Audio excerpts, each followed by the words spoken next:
Welcome everybody to another episode of Historic Marker Monday. Today we are going to make a really cool connection. I am not a cigar person, but there is some really neat connections between Key West and the cigar industry. And I know you're like, Michelle, of course there is, because you've been talking about the Gato factory and how things started to shift away from Key West up to Tampa and to Ybor City. I get that. But did you know that there is a house that links to some of the most famous cigars, and it started all in Key West? And Mary, good morning. You're going to be there in a week? Yay! So, I'm always trying to connect back to the people who helped found Key West and all these historic homes in Key West, because that's what makes Key West absolutely the place that we love so much, right? There aren't any high rises. It's all historical, and it's got these amazing, beautiful homes. And some of these homes you can go in and see, and some of them are still private residences. And so you're not going to be able to hop in and say, hey, let me check out your house. But you can walk by. And again, I'm going to remind you, as you're walking through Key West, be sure to stop and read these markers as you find them, because they're going to tell you not only the story of the house, but the people who live there and their impact on Key West. And today's house is absolutely no exception. It's over on Elizabeth Street, and this is the Fuente House. And if you are a cigar aficionado, or you know somebody who is, that name should ring a bell, because Arturo Fuente was the original owner of this home, and it once belonged to him. He went on to create one of the largest and most well-respected cigar companies in the world. And it all started in Key West.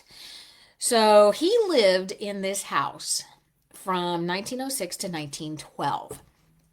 And while living in this house, he honed his craft as a cigar roller at the Gato factory. Yeah, he would walk around there, and he would come in and learn his skill, and he honed it. And he took those skills and then moved up to Tampa. But let's give a little bit of background here.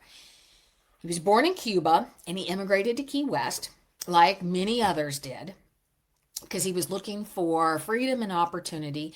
And he arrived in Key West with absolutely little but a strong work ethic and a deep knowledge of cigars. That's all he arrived with. The Key West cigar industry was absolutely booming during this time. So about the late 1800s into the early 1900s. In fact, we kind of go back and look, and by 1890, believe it or not, Key West was producing more cigars than anywhere else in the United States. And some say over 100 million cigars a year were coming out of Key West during that time. And so while Arturo was living in Key West at that very house there, he apprenticed at the Bez cigar factory, and that's where he learned his foundations of rolling cigars. He then picked up and refined and became more of a craftsman, and refined his skills and became an expert whenever he rolled over, pun intended, to the Gato cigar factory. And who we know was another major player within the cigar factories in Key West. And many people were employed there and honed their skills there. And if you have an opportunity to go in and explore that building today, it's a municipal building, but you can go in and they pay homage to the history of that building, how it was set up originally. There's memorabilia that you can see and check out. So if that's something you're interested in, be sure to head over there.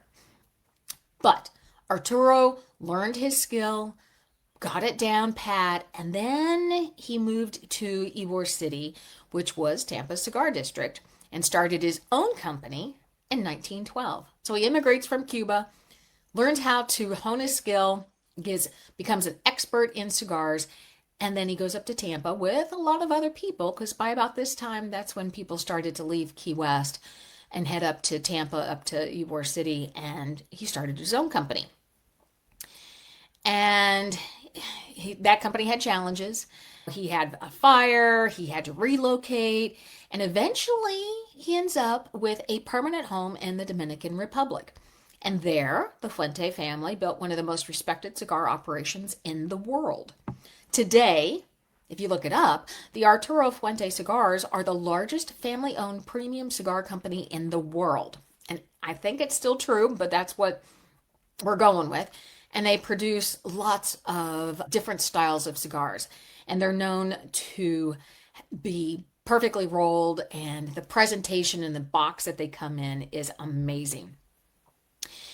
It's now in its fourth generation of being operated as a family-run business, and they pride themselves on quality, tradition, and innovation. And they're also active in philanthropy. So through the Cigar Family Charitable Foundation, they support education and health services in the Dominican Republic. So do you know anybody that's ever tried a Fuente cigar? I don't, but what I find fascinating is the roots of this amazing cigar brand started in Key West. And you can walk by the house. So if you're walking around and you check it out, that is where Arturo started his cigar thoughts, and the seeds were planted for him to explore the idea of owning his own company. He worked for 2 cigar companies there in Florida or in Key West, and then he took that expertise and all those skills and talent that he acquired and moved on to starting his own company. If you are in Key West and cigars are your thing, you will not be at a loss of finding some place to try a cigar. You have the Rodriguez family over there, and they're over on Fitzpatrick next to Kino Sandals. You can see them still rolling, and they have tastings. Plus, you have a couple other cigar stores up and down Duval. So that if that is your thing, you certainly are not going to be out of the opportunity to try a cigar while you are in Key West. Again, I am Michelle with FunInKeyWest.com, and this is just a little brief overview of some of the historical markers that you find in Key West. There is a whole self-guided walking tour, and you can always head over to FunInKeyWest.com, check out more information about some of the other markers, and I encourage you to stop and check them out whenever you're wandering through Old Town. Over at FunInKeyWest.com, there's also lots and lots more information, as well as signing up for our book club. We are having a blast. Every month we have a book that has some sort of connection to Key West. And there's a bunch of us having fun over in the private Facebook group.